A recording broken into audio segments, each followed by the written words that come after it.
Hi நண்பர்களே, நலம் 360 சேனலுக்கு உங்களை அன்போடு வரவேற்கிறேன். இன்றைக்கி நம்ம வீடியோவில் எதை பற்றி பேச போகிறோன்னா, மஸ்க் மெலன் அப்படின்னு சொல்லப்படுற ஒரு பழத்தை பற்றி தான் பேச போகிறோம். அது தமிழில் முலாம்பழம் அப்படின்னு அழைக்கப்படுது. கோடை காலத்தில் உடலை குளிர்விக்க தன்மையோட சத்து நிறைஞ்ச இந்த பழம் நம்ம ஆரோக்கியத்திற்கு பல நன்மைகளை தருது. இந்த முலாம்பழம் ஊட்டச்சத்துக்களோட சக்தியாக நம்மளால் அறியப்படுது. இதில் vitamin C, vitamin A, vitamin K, vitamin B, potassium, magnesium மற்றும் லைகோபின் ஆகியவை அடங்கியிருக்கு. முலாம்பழத்தில் கண் ஆரோக்கியம், எலும்புகளோட ஆரோக்கியம், இரத்த முறைதல் ஆகியவற்றுக்கு உதவியாக இருக்குது. இது உடலுக்கு ஆற்றலை வழங்குறதோட வளர்சிதை மாற்றத்தையும் நரம்பு மண்டலத்தையும் சிறப்பாக வச்சுருக்க உதவியாக இருக்குது. இந்த முலாம்பழத்தில் என்னென்ன நன்மைகள் இருக்குது, இது யாரெல்லாம் சாப்பிடலாம், யாரெல்லாம் தவிர்க்கணும்னு சொல்கிறேன், கேட்டுக்கோங்க. அதுக்கு முன்னாடி நலம் 360 சேனலை சப்ஸ்கிரைப் பண்ணாதவங்க சப்ஸ்கிரைப் பண்ணிக்கோங்க. மறக்காமல் பெல்லைக்கானை ப்ரெஸ் பண்ணிக்கோங்க. வாங்க வீடியோக்குள்ளே போகலாம். இந்த முலாம்பழத்தில் அதிக அளவு நீர்ச்சத்து இருக்கிறதால உடலை எப்போவுமே நீரேற்றமாக வைத்திருக்க இது உதவியாக இருக்குது. வெப்பமான காலநிலையில் உடல் வெப்பநிலை மற்றும் வளர்ச்சிதை மாற்றத்தை சீராக்க இது உதவியாக இருக்குது. முலாம்பழத்தில் 90% அதிகமாக நீர் இருக்குது. இது வெப்பமான காலநிலையில் உடலை நீரேற்றமாக வச்சுருக்க உதவியாக இருக்குது. இந்த முலாம்பழத்தில் பீட்டா கரோட்டின் மற்றும் வைட்டமின் சி போன்ற ஆன்டி ஆக்சிடென்ட்கள் நிறைஞ்சிருக்கு. தீங்கு விளைவிக்கிற ஃப்ரீ ரேடிக்கல்களை எதிர்த்து போராடுவதில் இது முக்கிய பங்கு வகிக்குது. நாள்பட்ட நோய்களோட அபாயத்தை இது குறைக்குது. உடலில் பாதுகாப்பு அமைப்பை இது பலப்படுத்துது. முலாம்பழத்தில் பீட்டா கரோட்டின் நிறைஞ்சிருக்கு. இது உடலில் வைட்டமின் ஏ ஆக மாற்றப்படுது. விழித்திரை செயல்பாட்டிற்கு வைட்டமின் ஏ முக்கியமானது. தர்பூசணியை தொடர்ந்து சாப்பிட்றது கண் ஆரோக்கியத்துக்கு ரொம்பவே நல்லது.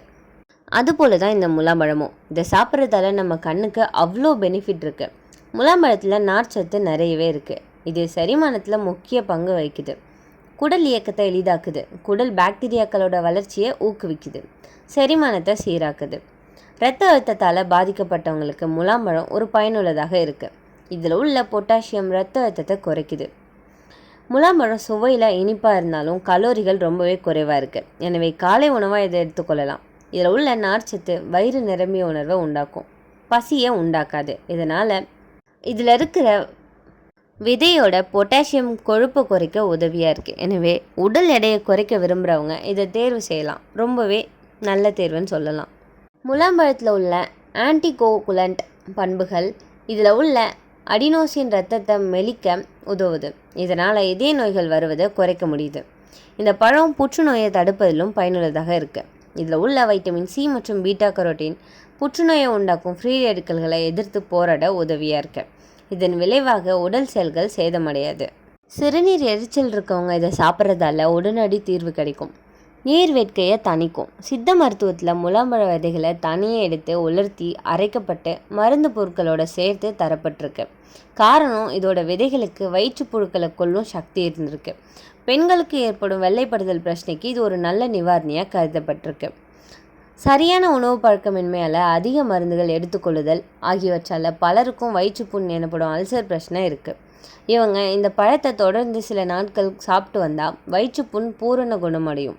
மிகச்சிறந்த மலமிளக்கியாகவும் இது செயல்படுவதால் மலக்கட்டு பிரச்சனையும் இது நீக்குது. உடலுக்கு பல நன்மைகளை தந்தாலும் இந்த பழத்தை ஒரு சிலர் தவிர்ப்பது ரொம்பவே நல்லது. இதில் கவனிக்க வேண்டிய விஷயம் என்னென்னா, அதிக அளவு குளிர்ச்சியானது அப்படின்றதால மிக விரைவில் உடலில் கபத்தை இது தூண்டக்கூடியது. எனவே எளிதில் சளி பிடிக்கும். குழந்தைகளுக்கும் பெரியவர்களுக்கு கூட குளிர்காலங்களில் இந்த முலாம்பழம் தருவதை தவிர்க்கலாம். ஏற்கனவே கப பிரச்சனை உள்ள பெரியவர்கள், ஆஸ்துமா, மூச்சிறைப்பு உள்ளவங்க இதை தவிர்க்க வேண்டும். கழுத்து வலி, இடுப்பு வலி, மூட்டு வலி, மூட்டு தேய்மானங்கள் ஆகியவை அனைத்து வாத பாதிப்புகளுமே. எனவே வாதத்தினால் பாதிக்கப்பட்டோருக்கு இது மேலும் பாதிப்பை ஏற்படுத்தலாம். இந்த குறைபாடு உள்ளவங்க இதை தவிர்க்க வேண்டும். இதை அப்படியே சாப்பிட்றதை விட சாறாக்கி பருகிறது இன்னும் சுவையாக இருக்கும். முலாம்பழ சாறை எளிதில் தயாரிக்க முடியும். ஸோ இதை அடிக்கடி நம்ம பயன்படுத்தலாம்.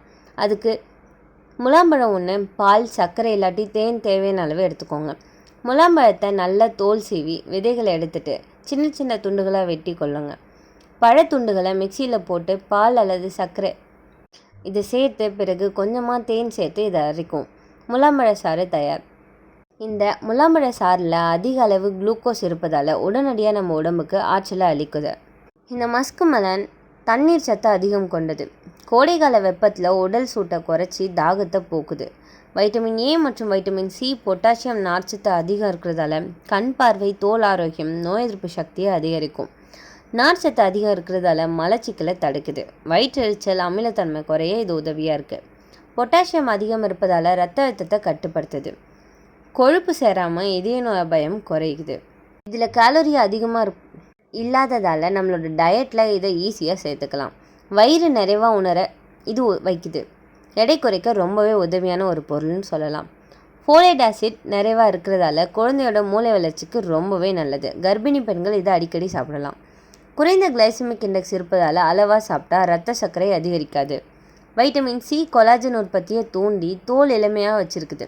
முடி வலிமையாகவும் வளரும். இதில் கவனிக்க வேண்டிய விஷயம் என்னென்னா, அளவுக்கு மீறி சாப்பிட்டா வயிற்று வலி, வயிற்றுப்போக்கு ஏற்படலாம். சர்க்கரை நோயாளிகள் அதிகமாக சாப்பிடக்கூடாது. கிளைசமிக் இண்டெக்ஸ் குறைவானாலும் அதிக அளவில் எடுத்தால் இரத்த சர்க்கரை உயரலாம்.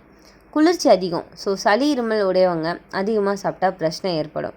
கர்ப்பிணி பெண்கள் கவனமாக சாப்பிடணும். சுத்தம் செய்யாமல் சாப்பிட்டா பாக்டீரியா தொற்று ஏற்பட்டு அபாயம் உண்டு. அலர்ஜி பிரச்சனைகள் ஏற்படலாம். ஒரு சிலருக்கு வாயில் அரிப்பு, வயிற்று உபாதை போன்றவை தோன்றலாம். இதை எப்படி பயன்படுத்துகிற முறை என்னன்னு சொல்கிறேன், கேட்டுக்கோங்க.